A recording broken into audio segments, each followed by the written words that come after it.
Right, now this next phase moves into a separate iteration. It's not actually part of TOGAF. It's called the Architecture Realization Iteration, but really looks at, well, how do we now manage and govern the implementation of those architectural efforts?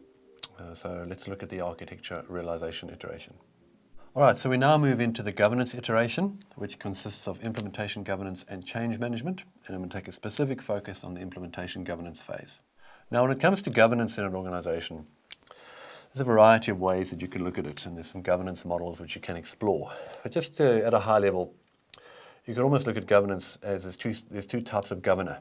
All right? There's a governor, for example, that might sit in a truck, and for those of you that might know, this governor prevents you from traveling a certain speed. So as you accelerate, it stops your rev counter from going too high so you don't burn the engine out. So there's fairly strict controls, and you can't exceed that.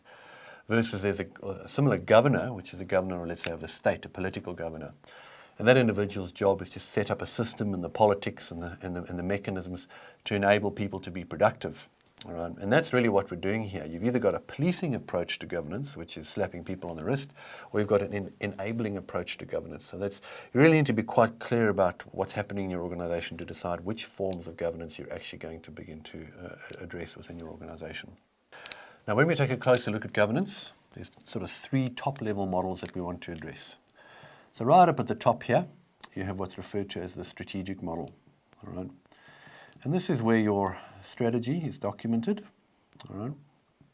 And that drives what's referred to as your architectural model. And that's really what we've been covering in our various modules. So here is the architecture model. And ultimately, all right, what's going to happen is you're going to deliver certain solutions. So here is your solution module, or solution model. Now what this means is that when I'm looking at governance, I can look downwards across these models, or I can look upwards. So what we can do is, if we look downwards, we're basically saying, well, somebody up at the strategic layer within business wants to make a change. Well, what's the impact of that change? So you look downwards and you assess the impact of that change on my architectural model. Whatever changes in the architectural model, you now also look at the impact that it has on my solution model. In other words, the team's actually delivering against that. Right? Now, that's really the sort of top-down approach of governance and looking at impact. Similarly, you have a sort of the bottom-up approach, which is really the architectural review. So within implementation governance, you're going to set up in your architecture contract. By the way, this is where you finish your architecture contract. Recall, under migration planning, we started the architectural contract. Here's where you finish it. And in that architectural contract, you're basically saying, well, these are the things you need to do, and I'm going to come and review your work every 6 months, every 3 weeks, every 2 weeks. I'm going to use the following checklist to do it, and the following techniques to be able to review your work. And that's really what happens when it's sort of a bottom-up approach. You're actually reviewing the work that's occurring.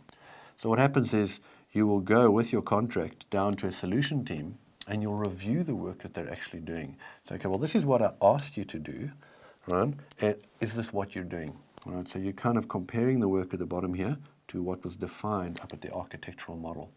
Similarly, that also occurs here at a strategic review. You're looking at the architectural model and you're saying, well, hold on, how you've designed this architecture and how it's implementing, well, is it actually meeting the objectives from a strategic level? And that's really what occurs within the governance space, as you're consistently trying to make sure that we've got alignment between what's actually happening on the ground versus the models. And sometimes this space is neglected. You have architects that deliver good blueprints, great plans, all the rest of it, but as it's released to project management to go, they kind of cut loose and move on to the next best thing. And you lose a lot of control over it, and once you get to the solution model, everything starts getting reinvented. And at the end of the day, you've lost alignment to the strategic objective. So it's important that you do implementation and governance correctly within your organization.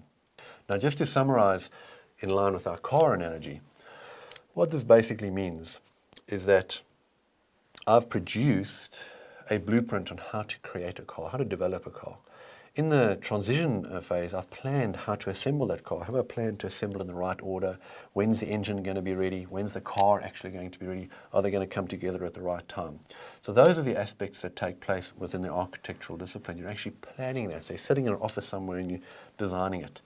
The point of architecture realization and in the governance phase is now I hand it down to the shop floor. So I hand it to the assembly lines sitting in my factory.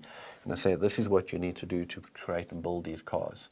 And then as they're assembling those cars, I'm coming down once a week or once a day, and I'm checking to make sure that they're sticking to the plans I've given them. And that's the assembly line of the creation of those cars. And that's the implementation governance as I'm measuring and reviewing and looking at the impact of any changes on the assembly of those vehicles as they move through the factory.